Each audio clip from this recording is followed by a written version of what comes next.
So you may wonder what right the CEO of Aston Martin has to talk about the future of automobiles when we make only 4,000 cars a year. What I would say is they're extremely advanced cars.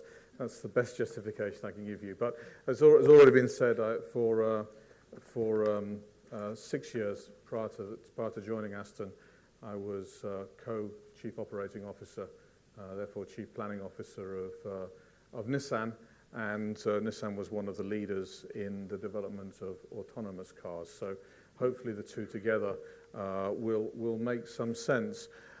What I want to do was give you, I guess, a personal view on where I think technology in cars is going. I'm going to start with the common car, the car that most of us can afford. So this would be cars that are in the middle segments. It would be your Renault Clio or your Volkswagen Golf or something of that order. So what's the hygiene factor? Because these become the hygiene factors then perhaps for the luxury segment plus. And the way that I've divided it here is a kind of view or forecast on what our cars will look like in 2050. Now, the first thing to think about is what's happening on a social scale. What are the social demands out there that are going to drive change? And I think the most important one is that today, about 50% of the world's population lives in a city. And we sell, as an industry, we sell about 85 million cars every year. So 85 million cars a year to people that half of which live in a city.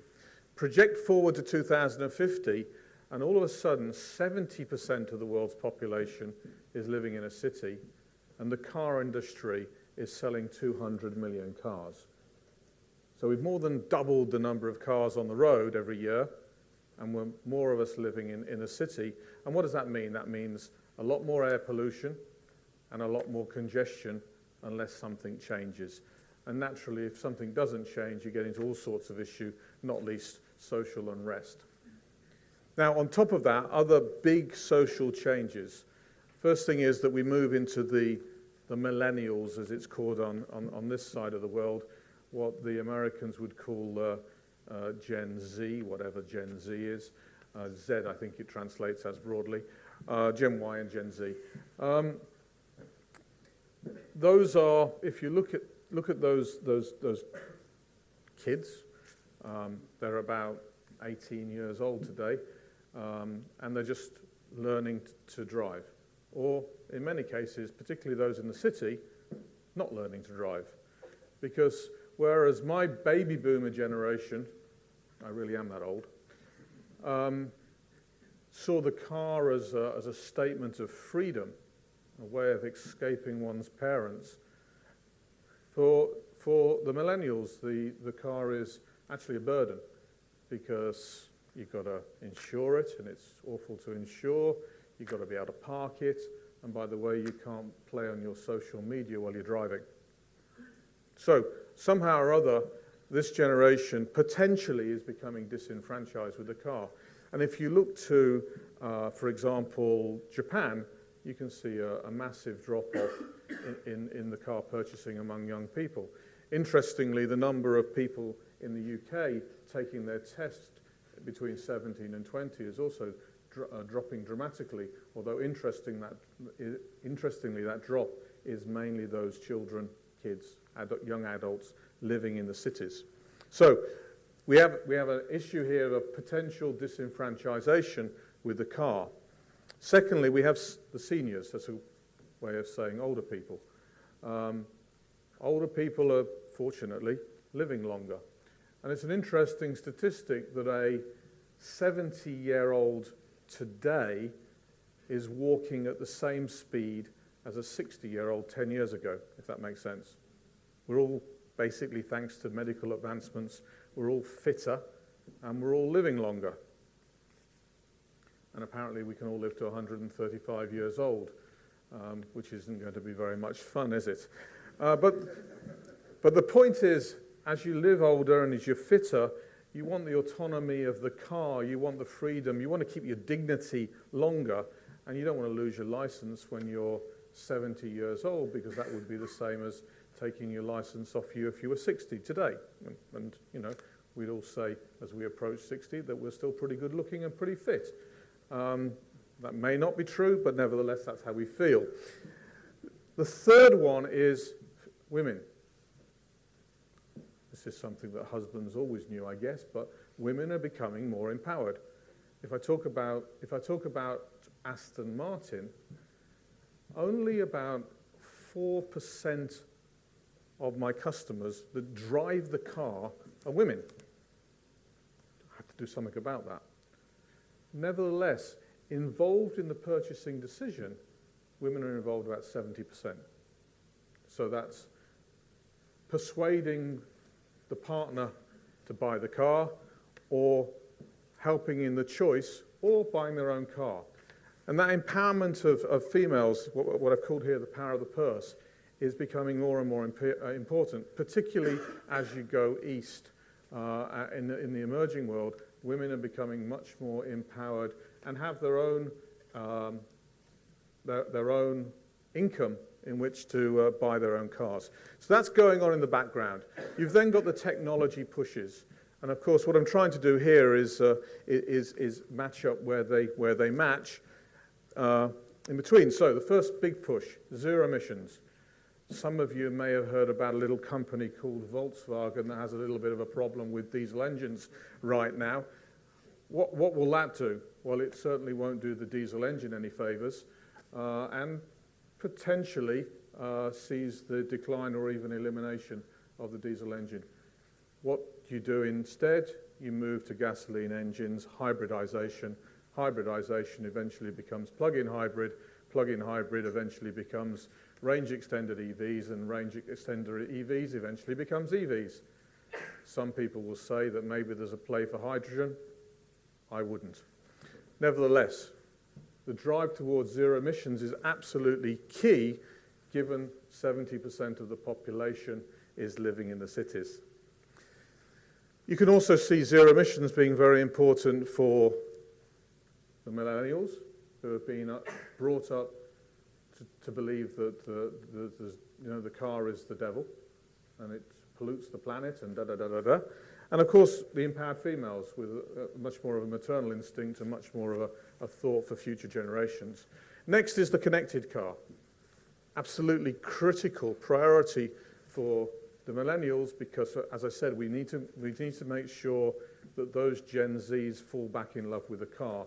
And not only do we need to be able to interact with whatever the equivalent of an iPhone looks like in 10 years, doesn't it just need to connect? It needs to go way beyond connecting. It needs to be a positive extension of the social media. And the nearest I can give you is that the windscreen doesn't need to be a windscreen anymore. It needs to be a screen. It needs to be a monitor.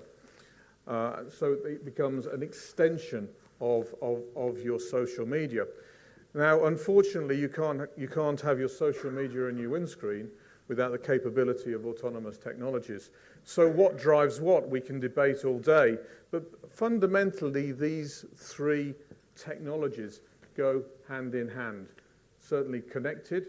Yes, you can have a connected car. Lots of cars are connected today. But when you get really connected, you need to have the autonomous driving capability. And arguably, when you've got autonomous driving capability, the car needs to be connected to give it the maximum knowledge about what's around it. And since this works best in the cities, you need to be driving towards low emissions or zero emissions, which implies ultimately the electric car. And you can see how it matches. Incidentally, you might wonder why seniors care about connected cars. Well, it drives things like biotech. The ability for your seatbelt, for example, to be able to monitor the movement of your heart and predict that you're about to have a heart attack. It's possible. And the good news is that when it's possible, the car can also drive you all the way to the hospital, which is kind of useful. So that's what I believe that the scenery of the technology, and that's broadly speaking, is where big car companies are putting all their money. For poor old Aston Martin, of course, we don't have access to lots and lots of money. That's why we have 5% of Aston is owned by Daimler, and we tap in to much of the Daimler technology that's available through them.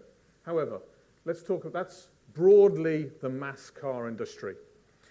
If we do an overlay now of the luxury business, the luxury business is interesting.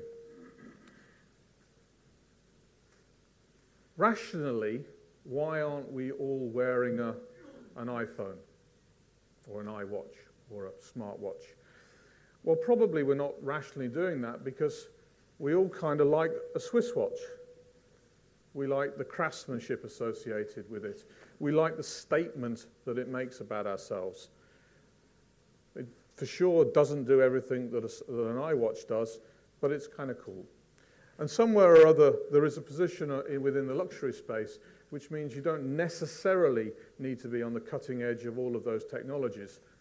Or if you do, in addition to just being techie, you need to offer something else, which is the craftsmanship associated with luxury cars. Now, why is luxury cars interesting?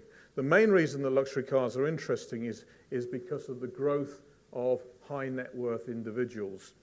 There are a lot of rich people out there, and they're growing faster than the industry. Today there are, and I assume the statistic is up to date, if it's not, it's 14.6 million high net worth individuals in the world. 14.6, what's a high net worth individual? A high net worth individual is somebody that has $1 million of disposable income. $1 million that they can spend on something discretionary. And interestingly, of that 14.6 million people, 90% of them have between $1 million and $5 million of disposable income. So they're your millionaire next door, if you're lucky enough to be living next door to them. There are something like 450,000 people that have more than $30 million of disposable income. Those are the people's houses you really want to get invited to. And they're the people that will typically be buying something like Aston Martin Vulcan, for example. Now, what's interesting about those people is, well, they're growing by about 10% per annum, so they're growing quicker than the car industry in general. And they're moving. So whereas those people traditionally were located in Europe and the United States, what you're finding now is that the majority of those people are living in Asia Pacific. So if you group Asia Pacific together, the majority of high net worth individuals live in Asia Pacific. So we as an automaker, and presumably Jaguar Land Rover also, need to project ourselves into the mind of a different kind of customer. And it's really important that we understand Asian customers. The country with the highest number of net worth individuals is actually the United States. Interestingly, it's followed by Japan, Germany, and then China. So China's not at the top of the list, but it also shows you the potential that China has. One of the key changes of this business is that they're now looking towards the luxury SUV, and that's why you see the likes of the Bentley Bentayga moving into that space, and Aston Martin will move into that space with the DBX.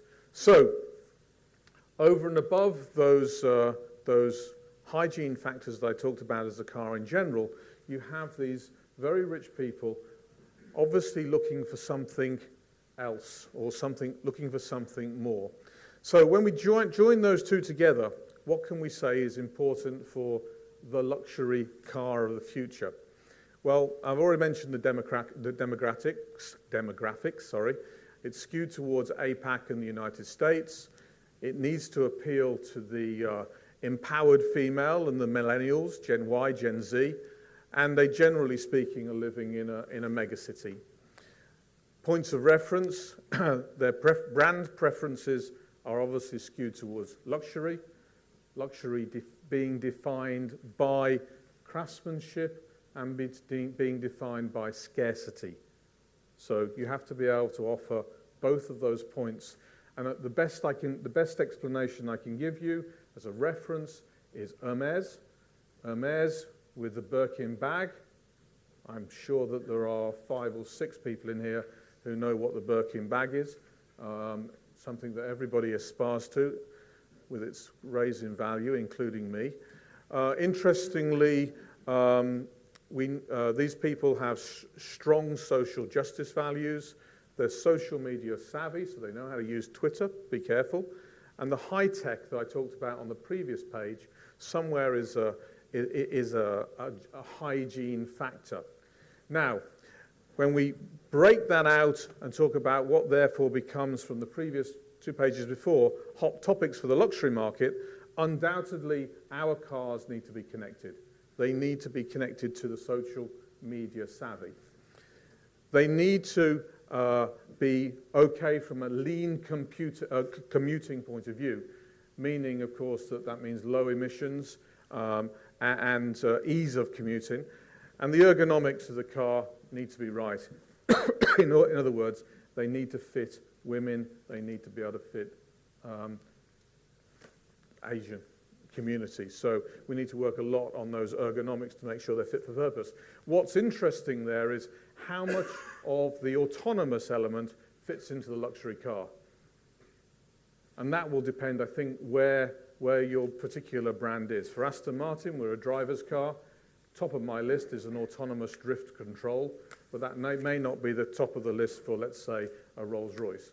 But there is a certain degree of hygiene factor. So, for example, if my Ford Fiesta can park itself, then for sure my Aston Martin needs to be able to park itself as well. So there's different leanings in terms of the level of autonomous driving, but we have to remember that for the last 125 years, most of our high net worth individuals' cars have been autonomously driven anyway. It's just that the autonomous driver was called James. Thank you very much.